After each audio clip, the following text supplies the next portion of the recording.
So today we're going to get out of estuaries. Do you remember the name? The name of the class is, what is it? Estuarine and Coastal Hydrodynamics 1. We're going to talk about the hydrodynamics of shelves and shelf break. So we're going to get out of estuaries. And we're going to just talk very briefly about different aspects of hydrodynamics in continental shelves. So this is the last lecture, actually, of the course. And so we're going to start talking about what happens on the continental shelf. You know what happens close to the shore lines. You learn about it from the waves class. So we're going to go from the shelf break offshore. And we'll start talking about dynamics of wind-dominated shelves. And an example of this is in the western coast of the U.S. or any upwelling coast, western coast of South America, western coast of Africa, actually northwestern Africa and southwestern Africa. They're driven, the continental shelf dynamics is governed mainly by wind forcing. And what happens there is that, as in the case of the western coast of the U.S., if you have the wind blowing toward the equator, as it is usually the case most of the year, then what you have, because of the Earth's rotation, you're going to have a near-surface transport of water offshore. And that's called the Ekman transport. So you have Ekman transport offshore, and that water that's being displaced, that mass that's being displaced offshore, needs to be replaced by water from underneath, and that causes onshore transport from underneath, water that's underneath or near the bottom, and that's what's called upwelling. So that's upwelling of cold water with high concentration of nutrients. So typically these wind-dominated shelves tend to be regions of high primary productivity in the ocean, because you have frequent upwelling that's pumping nutrients to the surface. So that's good for organisms to take advantage of. So what is the dynamics? If we look at the full equation of motion in the transverse direction, that is in the across shelf dynamics, would be represented by that equation. Does that look familiar? It should look familiar, right? So now if we say that the across shelf dynamics in the continental shelf can be approached or simplified by assuming that there are no local accelerations, there are no advective accelerations, that is, the dynamics is linear, then what you have left, and that the horizontal diffusivity is small compared to vertical mixing. Horizontal mixing is small compared to vertical mixing. So if we make those assumptions, what we have is that momentum balance between or among pressure gradient, friction, and Coriolis.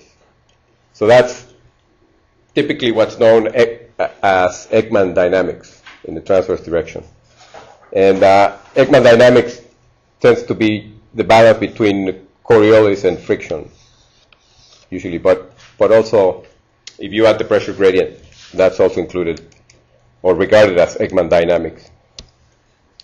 And remember that we have here this quantity in the bracket represents a stress as given by this relationship. So we have the stress divergence or mixing here. The stress divergence, the pressure gradient, and Coriolis. And if you integrate throughout the water column, you can simplify the balance a little bit. And those Ekman dynamics can be represented as the balance among Coriolis, the surface slope, pressure gradient from the surface slope, and then the difference between the surface stress produced by wind forcing and the bottom stress produced by the flow. This upwelling flow produces a bottom stress. So remember, we're looking here at the lateral, the across shelf dynamics.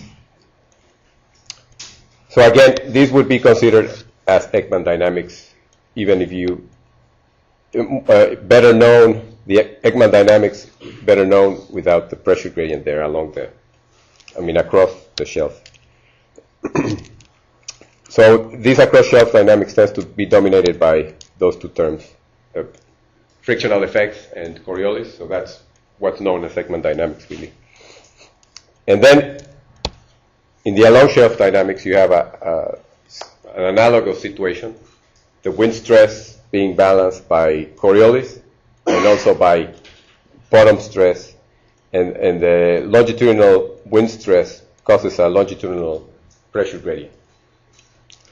So in the along shelf dynamics, the two terms that dominate or that tend to dominate are the pressure gradient and the stress term, like that.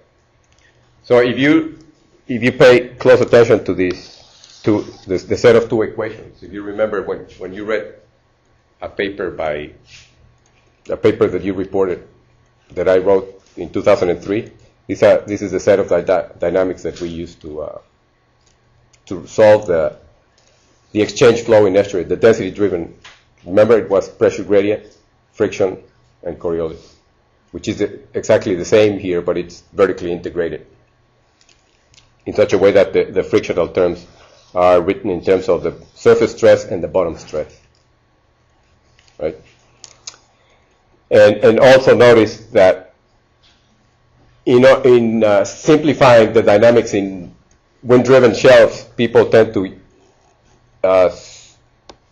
assume that in the across shelf direction you have the balance between stress and Coriolis, and in the along shelf you have the wind stress that will cause a slope in the along stress direction, a slope in the surface elevation.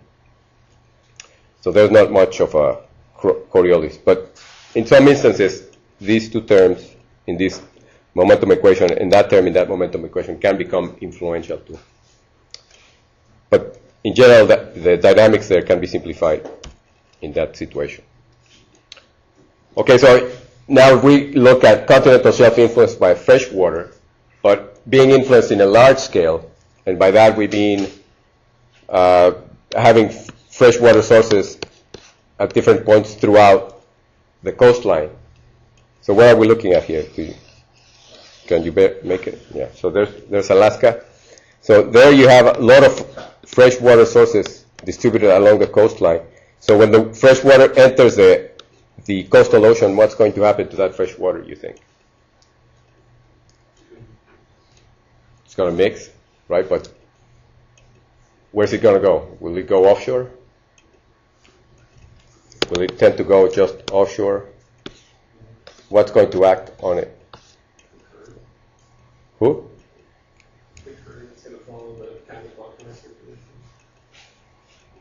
Here, like this.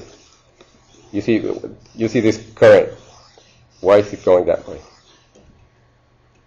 Maybe you said it, but I didn't hear you. You said? Yeah, the Earth's the effects of the Earth's rotation. So as the fresh water comes in, and the Earth's rotation affects it, it's going to turn to the right and cause this coastal current. A very long scale. We're talking about order of 1,000 kilometers here, and can you think of another continental shelf influenced by fresh water like that, with a line source of buoyancy, not too far from you? Where? Northwest Florida? The west coast of Florida.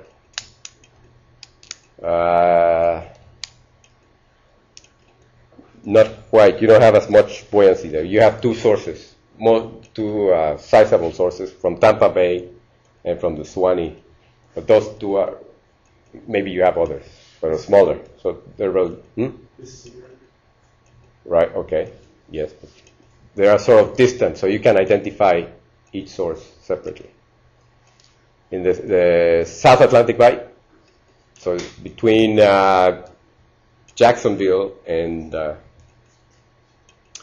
North Carolina in Cape Hatteras, you have, and actually it's really South Carolina and Georgia, you have a lot of rivers next to each other. And so you have what can be considered as a line source of buoyancy there in South Carolina and Georgia. So as the fresh water enters the coastal ocean, the continental shelf, is deflected to the right by Coriolis and causes a coastal current that spans from South Carolina to Georgia, pretty much. And it's only a few kilometers wide. How wide do you think it should be? That's right, as wide as internal radius of deformation. So we'll come back to that. So you know the answer already for that I will be asking again. So in the along shelf direction, notice that here I'm calling U as the cross shelf flow and V the along shelf flow. So in the along shelf direction, you'd have the full momentum balance given by that representation. And again, if we assume that the motion is steady state and linear, then we can simplify the along shelf dynamics, and there's no rotation to this along shelf flow. Then we can simplify the dynamics as a balance between friction or stress divergence and pressure gradient. What does that look like? We talked about this balance. In what context? The balance between pressure gradient and friction. What does that remind you of, or where does that remind you of? Remember, that's it. That's right. That's a dynamical framework from which we started to study estuaries, like a long estuary pressure gradient balanced by friction. Here in a continental shelf, influenced by large-scale processes, in contrast to the example that we saw before, the wind-dominated continental shelf. In these shelves, the large-scale continental shelves, we can assume that along the shelf, the momentum balance is between pressure gradient and friction. And what do you think would happen across the estuary? The momentum balance across the shelf. The cross shelf will be, think of this fresh water coming in, and what will it be modified by, we said? By Coriolis, right? So what's that balance? Coriolis and pressure gradient. So that's a geostrophic balance in the across shelf direction. So essentially, yes. The friction in the long shelf, is that dVdc or is it? Yeah, it should be dVdc. dVdc. So notice that we have here, does that look like something familiar? So in long shelf, and when I say large scale, meaning that you have a coherent structure of the current over relatively long distances, order of hundreds of kilometers. You have the same dynamical framework that we use to start studying estuaries, right? Pressure gradient balanced by friction in the along estuary direction, here in the along shelf direction, and geostrophy in the across shelf direction. So notice that if you correct that mistake that I made, that should be V. There's no U flow in this framework. That is, there's no cross shelf flow. And if you look at this arrow, for the most part, the arrows are along the shelf. Right? So we call this type of dynamics, we call them semi-geostrophic. Why do you think they're called semi-geostrophic? Because half of the momentum balance is geostrophic.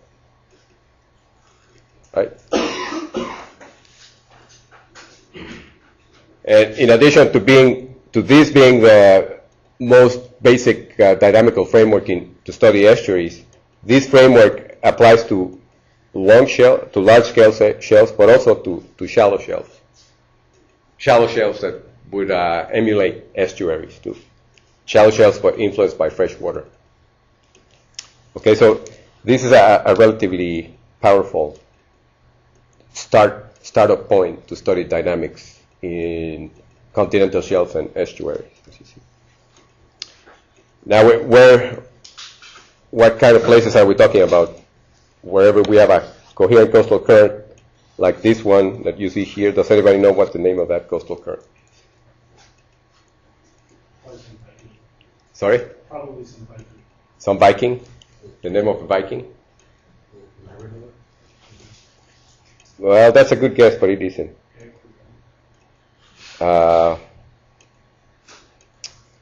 Any other guesses?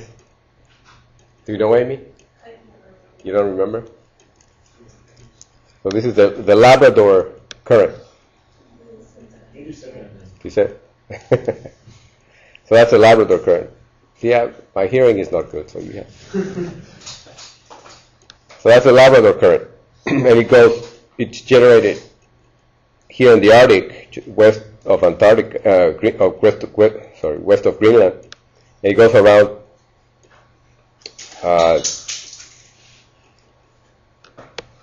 here in northeastern Canada and around. What's here? Nova Scotia is down here. Newfoundland, around Newfoundland, and it keeps going. It's a very coherent because it goes around here and it keeps going and going and going and all the way down to the Mid-Atlantic Bight. Does anybody have an idea of how fast this Labrador current is?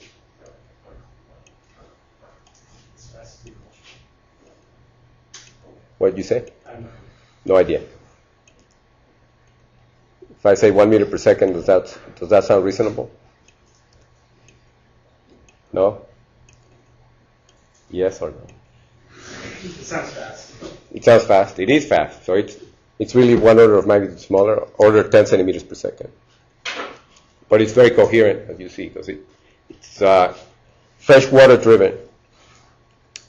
And you can use the dynamical framework that we talked about, along shelf dynamics being described by pressure gradient, by an along shelf pressure gradient and friction, and across shelf dynamics, you can approximate it as a geostrophic balance. Another example here in East Greenland coastal current, so between Iceland and Greenland, but hugging the coast of Greenland. That's another example. And also this one, does anybody know the name of this current that goes around here, like that? It's called after this peninsula, the Gaspé current. So what's the name of this estuary? Does anybody know? Excluding Amy, because if she doesn't know, she needs to leave the room.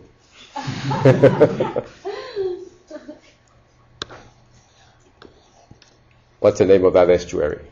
The Gaspé estuary. No, that's a good guess. St. Lawrence? Yes.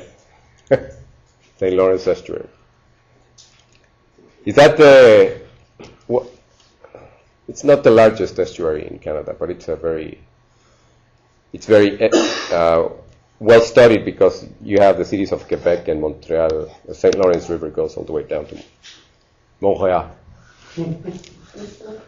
Right? And so you have the buoyancy from the river, the St. Lawrence River, comes around here, around the Nova Scotia peninsula, and forms this coastal current.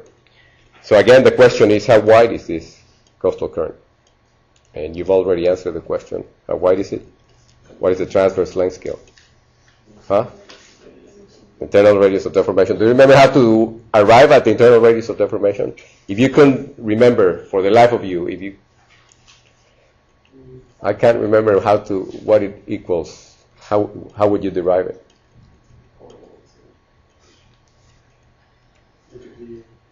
From geostrophic balance, right? Assuming a geostrophic balance across shelf direction. Taking that the pressure gradient has a contribution from the sea level slope across the shelf, and then the across shelf density gradient. We can reformulate the geostrophic balance in terms only of the baroclinic pressure gradient. So with that, and if we scale it, we can scale the V flow as a transverse length scale multiplied times the Coriolis parameter. So this product has dimensions of what? L times F has dimensions of velocity, right? So there's no problem in doing this scaling. Scaling B as that. And then what's this G prime? Do you remember what the G prime represents? Reduced gravity, right? Which is the product of gravity times this d rho over rho. Right? So this delta x would be the length scale that we're looking for, and we scale the depth as h. So we solve for Lx, which is the length scale that we're trying to find out across. So we have f squared Lx squared equals G prime h. And there it is again, G prime h. Did you say it this morning? You haven't said it lately, so I'm not sure you... I said it. So the length scale squared equals G prime h over the Coriolis parameter squared. Do you remember what the Coriolis parameter equals?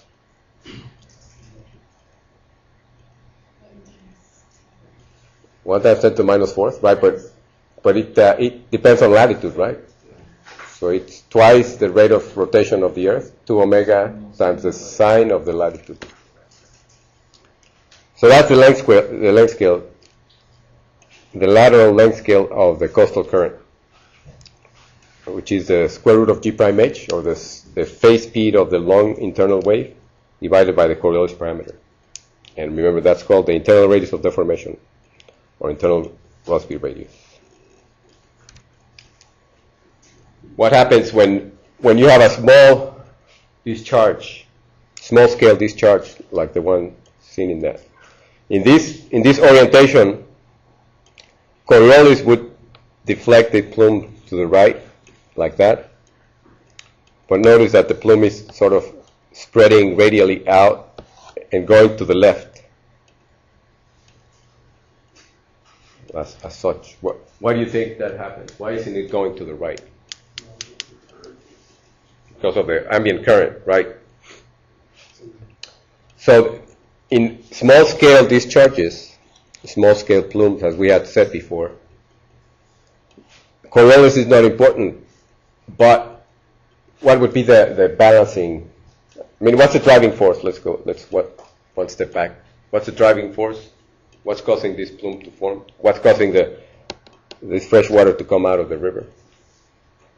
A pressure gradient, right? And what's balancing that pressure gradient? If we go back to what we were talking about before, to the large-scale plumes,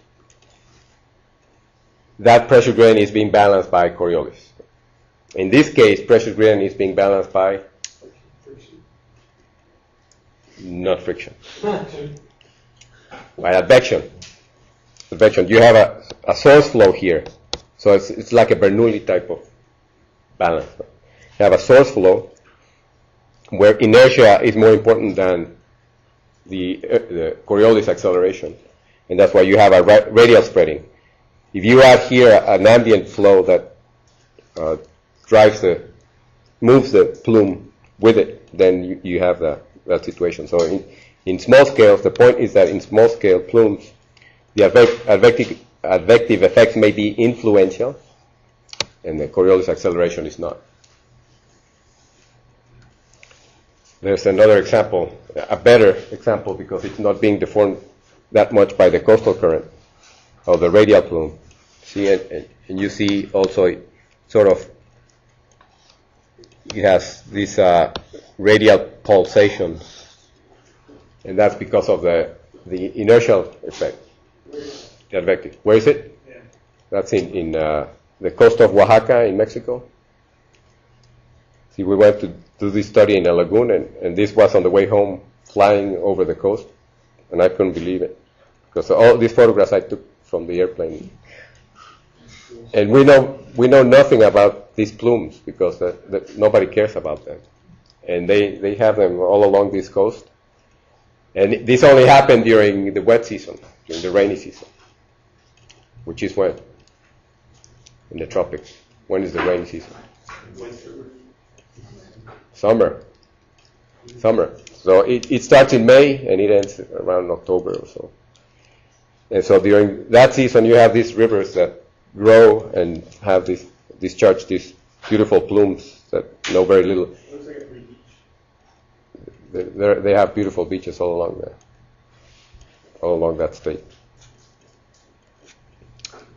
Now, when we talk about small scale, as shown here, it doesn't mean necessarily small scale in the length scale, but in the dynamics. That is, in the sense that advection will be important, and that an ambient current will be moving the plume around, as is the case of the Columbia River plume, as shown in these numerical simulations that are coherent or congruent with observations of the plume of the Columbia River. So under no ambient flow, under no ambient forcing, the Columbia River plume would come out here, the Columbia River waters would come out here, and where should it go? That way or this way? North or south? Under no forcing, it should go to the north because of Coriolis. So notice that during the summer, during the upwelling wind regime, the plume goes to the south. It's driven by pretty much pushed by the coastal current that is driven by the wind. So the plume goes to the south. When the wind blows to the north, toward the pole, then you have this nice coastal current with the plume propagating to the north. And then this is under relaxation situation, just the plume shooting off sort of in a radial spread. So the bottom line is that this very large plume is a small scale plume from the dynamical point of view, because it's not affected by Coriolis as much as it is by inertia.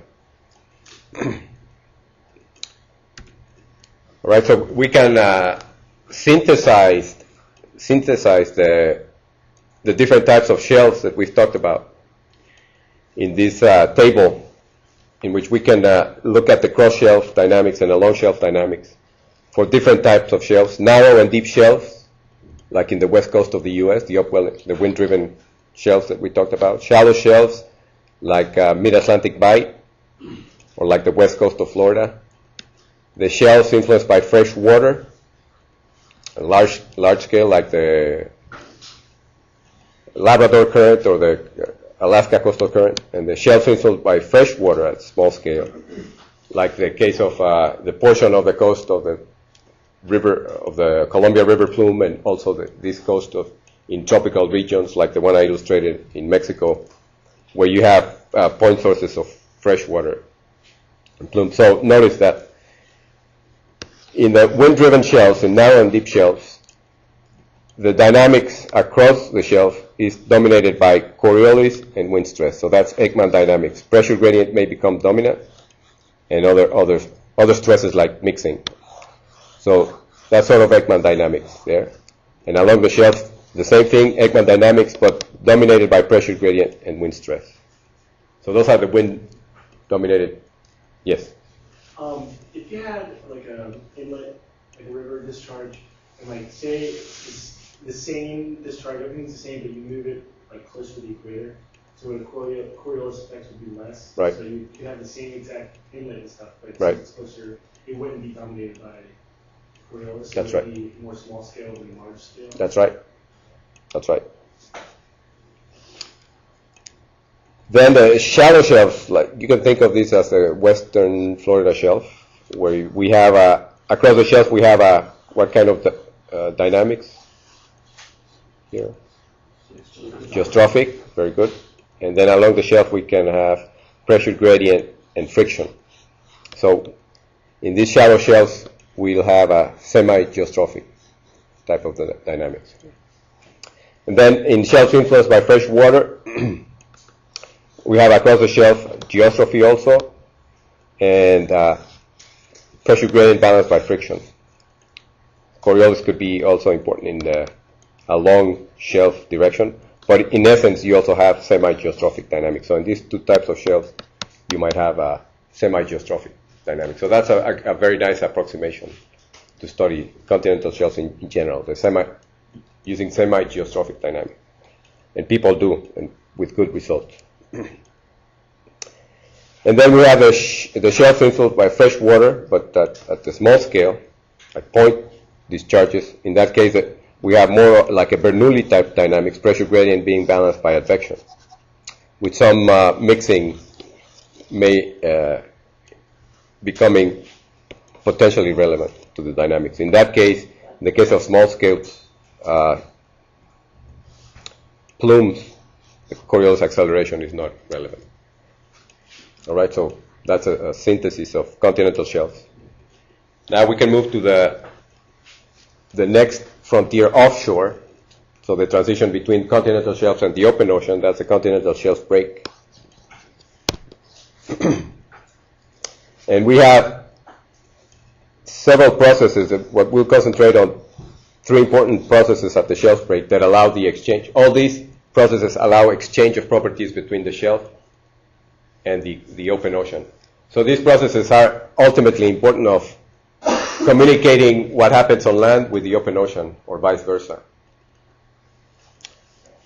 So we have shelf break fronts, we have eddies and meanders, and we have water intrusions.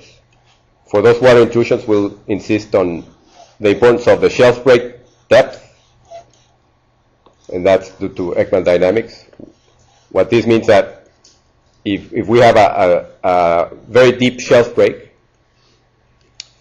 then the exchange produced by Ekman dynamics, by wind blowing, will be very effective, because you're going to have the Ekman layer occupying just a small portion of the water column, driving water offshore or onshore, depending on the wind direction. And underneath, you'll have the opposite direction. But if it's too shallow, if the shelf break is too shallow, then the Ekman transport will be very weak. The Ekman transport will occupy the entire water column, and that won't allow intrusion from offshore. So you can see here in these illustrations, the shelf break is the location where the continental shelf ends, and the slope of the bottom changes abruptly, like in this situation. But also the shelf break is a location where you have a lot of indentations, like canyons. And we'll talk about that a little bit too. So first, the shelf break fronts. Here we have a representation of temperature, salinity, and density off of Rhode Island, so in the mid-Atlantic bight. So this is the depth. You can see that the shelf break is at around 150 meters here, a little shallower than that. So the coast is here, the open ocean is here, and you have cooler temperatures here and warmer temperatures here. Why is there warmer temperatures here? Does anybody have any idea? Why is there such a distinction?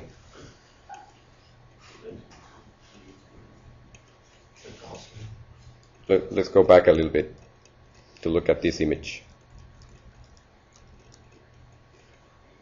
So we're looking at around this area from here, from Rhode Island, so it's further offshore, further to the east. So let's assume it's a line that crosses like this. So the warmer water comes ultimately from the Gulf Stream, although it's really the slope, what's called the slope sea, which is a mixture of the continental shelf waters with the Gulf Stream waters. So this area is called the slope sea. So those warmer waters are from the slope sea.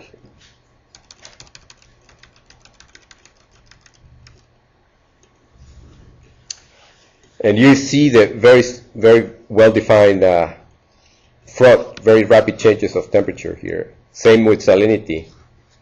This is low salinity.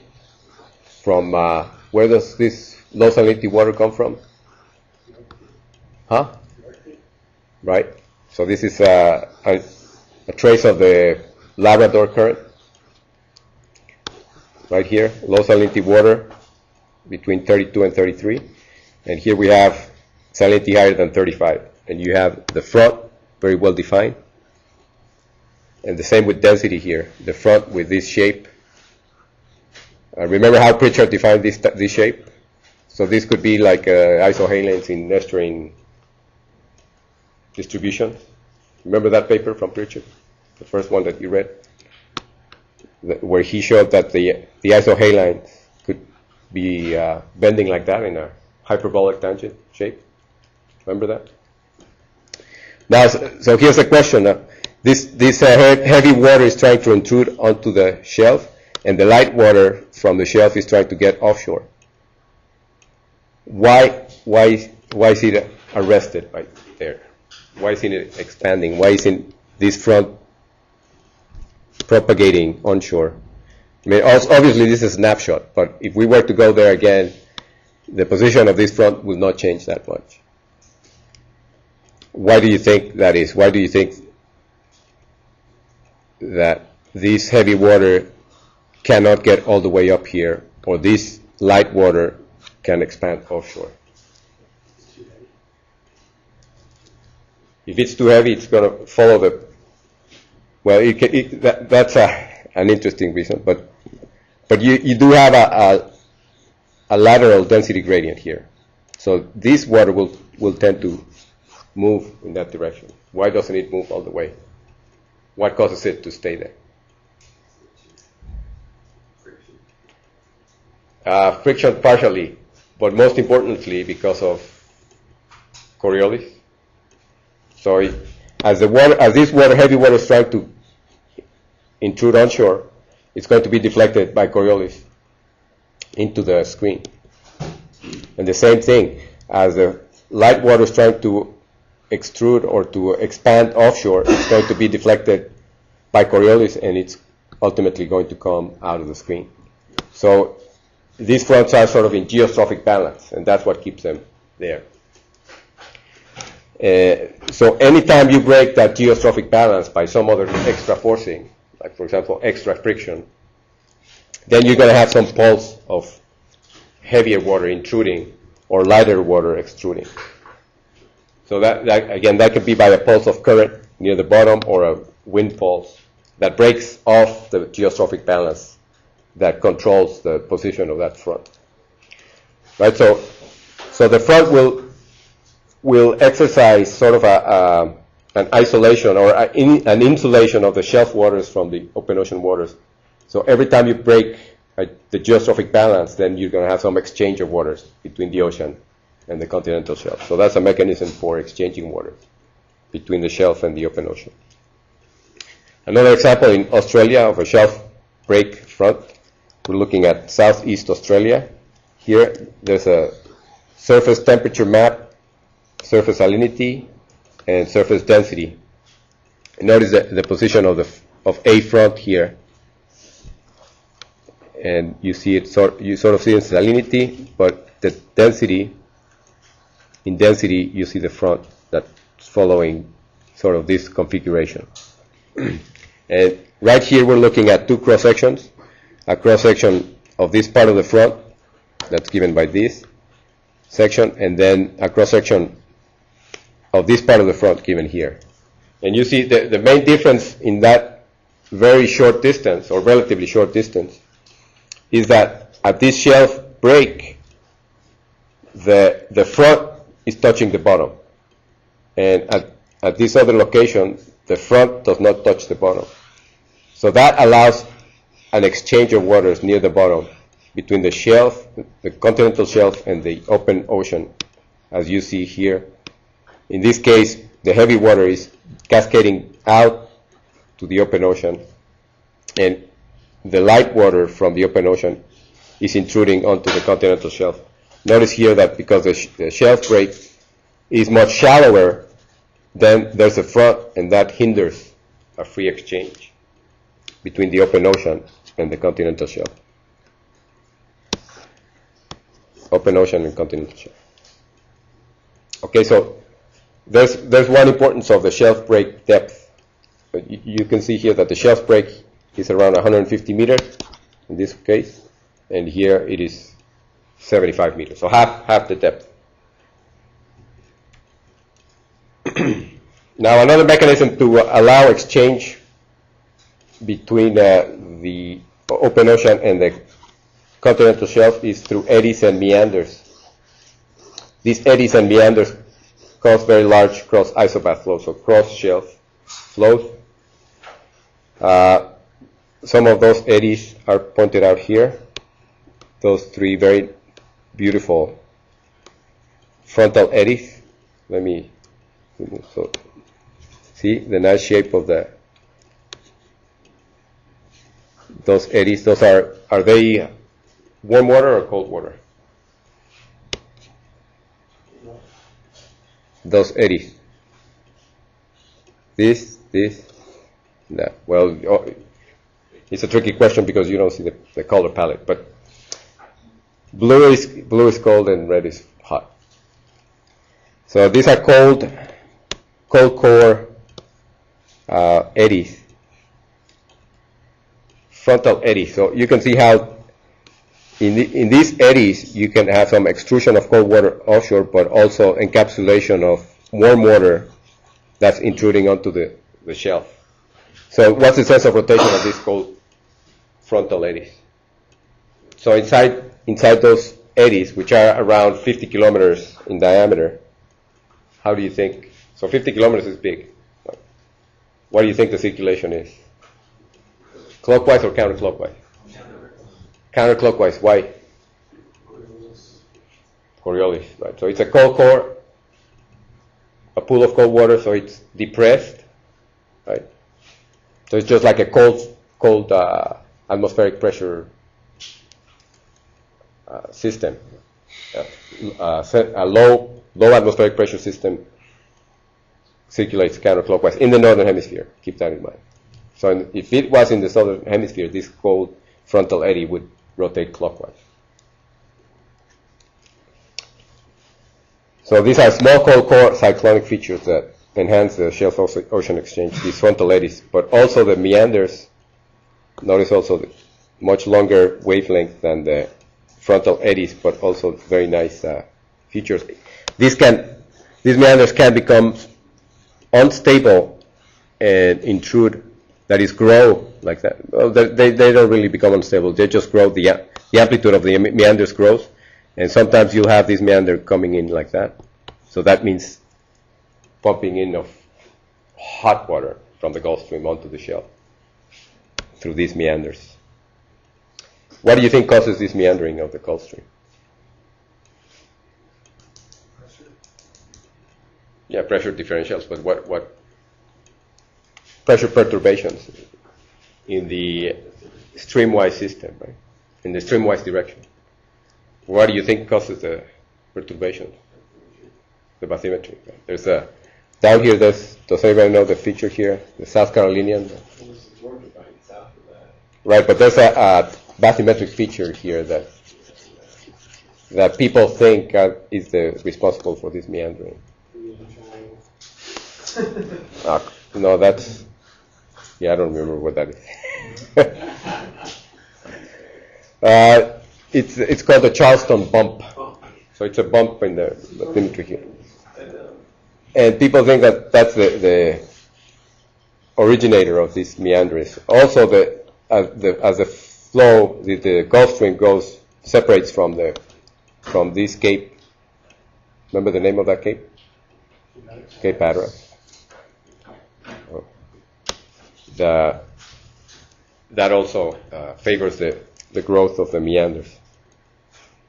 All right, so these frontal eddies and the meandering allow the exchange of waters between the continental shelf and the open ocean. And another one, that the meanders can grow and cause warm core rings and cold core rings. So this would be, again, red is hot, blue is cold. So this would be what kind of ring? A warm core ring, and these are cold core rings. So you can see the formation of a cold core ring here on the meandering of the Gulf Stream here, and eventually it encloses the cold water. So these rings circulate in what direction, we said? Counterclockwise. And how about the warm core ring? Clockwise. Yeah, similar processes take place on the western part of the Pacific, the Kuroshio. This would be the analogous to the Kuroshio in the western Pacific. And you'd have this formation of core rings. Now, as I was saying, how important the shelf break depth is to allow shelf ocean exchange. I've already touched on that some, but you can see that the intrusion of open ocean water to the shelf and also the extrusion of shelf water onto the ocean will depend on how deep we have here. Because as you saw, when this depth is shallow, then you're going to have a front that will not allow a free exchange. It will act as a barrier. And again, the same could be said when the wind blows. Say if the wind blows from the south here to the north, Ekman transport will cause water from the shelf to move offshore within an Ekman layer. So the depth of frictional influence by the wind. If that depth of frictional influence by the wind occupies the entire water column, then there won't be any ocean water being pumped onto the shelf. But if the depth is deep enough so that the Ekman layer occupies just a small portion of the water column, then you're going to have water from the continental shelf being exported offshore, and then ocean water being pumped onto the continental shelf. Another feature on the continental shelf, at the shelf break rather, is the presence of canyons. And many of you were at Amy's presentation. She showed a lot of canyons on the west coast of the U.S., but there are lots of canyons also on the east coast of the U.S.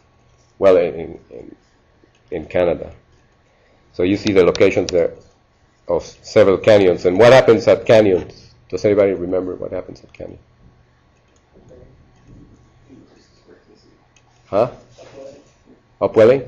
Yeah, so there are conduits of ocean water to the continental shelf. But they can also be conduits of material from the shelf or land directly to the ocean, as we will see in a minute. Okay, here's a numerical simulation. We're looking at 4 levels of a numerical simulation. The numerical simulation was carried out by this guy for his PhD dissertation, by Hun. And we're looking at 4 different levels of a numerical simulation. We're looking at the XY direction. So this is Y, or north-south.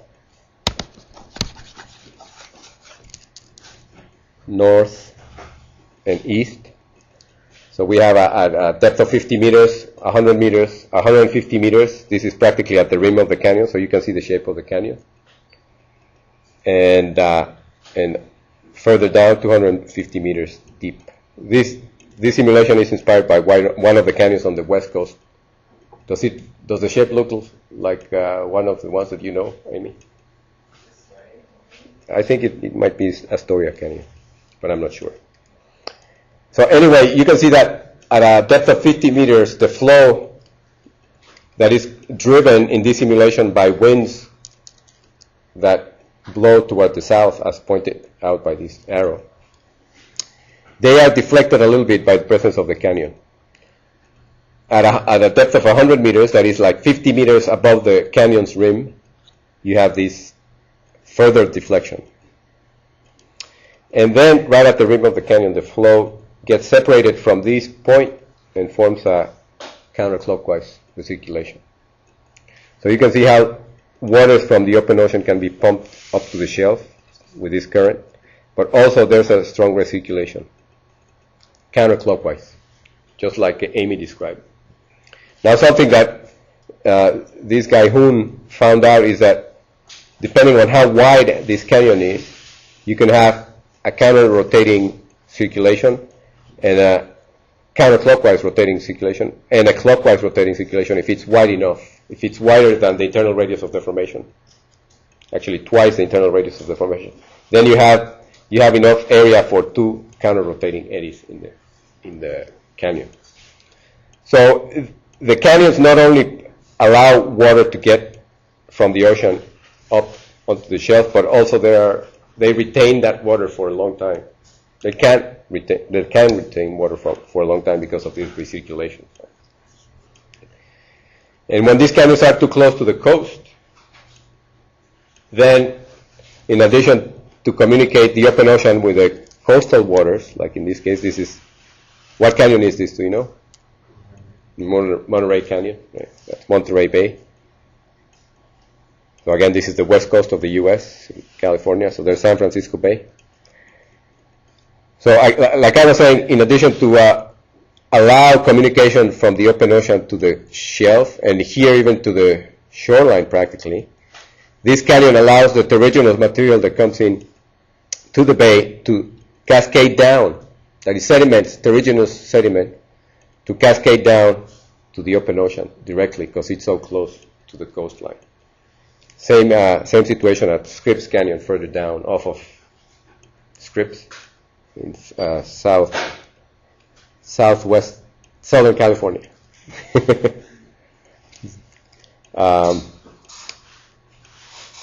So yes, so in addition that, as I was saying, in addition for this canyon to being able to communicate the ocean with the coastal waters, they also serve as conduits of terrigenous materials to the open ocean. So that's pretty much it. Do you have any questions?